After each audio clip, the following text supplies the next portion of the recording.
الحمد لله كفى والسلام على عباده الذين اصطفى أما بعد أعوذ بالله السميع العليم من الشيطان الرجيم من همزه ونفخه ونفثه فليحذر الذين يخالفون عن أمره أن تصيبهم فتنة أو يصيبهم عذاب أليم رب اشرح لي صدري ويسر لي أمري واحلل عقدة من لساني يفقهوا قولي سبحانك لا علم لنا إلا ما علمتنا إنك أنت العليم الحكيم اللهم انفعنا بما علمتنا وعلمنا ما ينفعنا وزدنا علما اللهم آمين يا رب العالمين.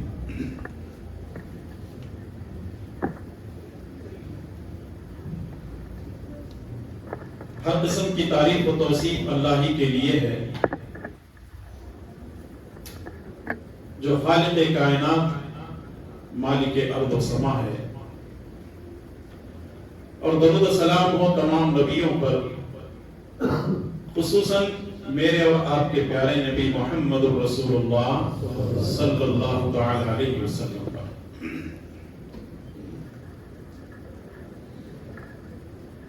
گزشتہ درس میں سنت کی فضیلت، سنت کی اہمیت اور سنت کی تینوں قسمیں آپ کی خدمت میں پیش کی گئی تھی۔ آج ہم یہ جاننے کی کوشش کرتے ہیں جو لوگ رسول اللہ صلی اللہ علیہ وسلم کی مخالفت کرتے ہیں، رسول اللہ صلی اللہ علیہ وسلم کی سنتوں کا انکار کرتے ہیں، رسول اللہ صلی اللہ علیہ وسلم کی سنتوں کو حقیر نظر سے دیکھتے ہیں، رسول اللہ صلی اللہ علیہ وسلم کی سنتیں ان کی نظر میں اہمیت نہیں رکھتی ہیں، آخر ان کا انجام کیا ہوگا؟ آئیے قرآن کریم کی سورہ نور کی آیت نمبر 63 سے ہم اس بات کو شروع کرتے ہیں۔ اللہ کی توفیق، اس کے فضل و کرم سے اللہ تعالیٰ مجھے اور آپ تمام کو، ہر مسلمان کو پیارے نبی صلی اللہ علیہ وسلم کی سنتوں پر اپنی زندگی گزارنے کی توفیق نصیب فرمائے، آمین۔ بات کو آگے بڑھانے سے پہلے ایک وضاحت میں ضروری سمجھتا ہوں۔ جیسا کہ کل کے درس میں یہ بات پیش کی گئی تھی، نبی کی جو سنت ہے وہ چھوٹی اور بڑی نہیں ہوتی، نبی کی سنت سنت ہی ہوتی ہے، یہ پہلی چیز۔ دوسری چیز یہ ہے کہ اگر کوئی آدمی کسی سنت پر عمل نہیں کرتا ہے تو وہ گنہگار ضرور ہوگا۔ اگر کوئی شخص سنت پر عمل کرتا ہے، سنت پر عمل نہیں کرتا ہے تو وہ گنہگار ضرور ہوگا، اس کے گناہوں کا بوجھ اس کے اوپر ہوگا۔ لیکن اگر سنت کا انکار کرتا ہے، ایسا آدمی اپنے ایمان کی خیر منائے۔ عمل نہ کرنا الگ ہے، انکار کرنا الگ ہے۔ عمل نہ کرنے والا مجرم ہوگا، گنہگار ہوگا، اور انکار کرنے والا پھر اس کو سوچنا چاہیے کہ اس کے دل میں آیا اللہ اور اس کے رسول صلی اللہ علیہ وسلم کی محبت کا جذبہ ہے کہ نہیں۔ ایک مثال لے کر ہم سمجھتے ہیں۔ جیسا کہ رسول اللہ صلی اللہ علیہ وسلم نے کپڑے کو ٹخنے سے اوپر رکھنے کا حکم دیا ہے، یہ بات تو ہم جانتے ہیں الحمدللہ کہ یہ پیارے نبی صلی اللہ علیہ وسلم کی سنت ہے۔ ایک آدمی اپنے کپڑے کو ٹخنے سے اوپر نہیں رکھتا بلکہ ٹخنے سے نیچے رکھتا ہے تو وہ گنہگار ہوگا، کیونکہ وہ نبی کی سنت کی مخالفت کر رہا ہے۔ لیکن آدمی یہ کہتا ہے کہ نہیں، میں اسے نہیں مانتا، تو وہ مجرم ہے، اللہ تعالیٰ کے پاس اس کی پکڑ ہوگی، کیونکہ وہ میں نہیں مانتا کا مطلب یہ ہے کہ وہ نبی کی سنت کا انکار کر رہا ہے۔ جبکہ اللہ تبارک و تعالیٰ نے قرآن کریم کے اندر کیا فرمایا؟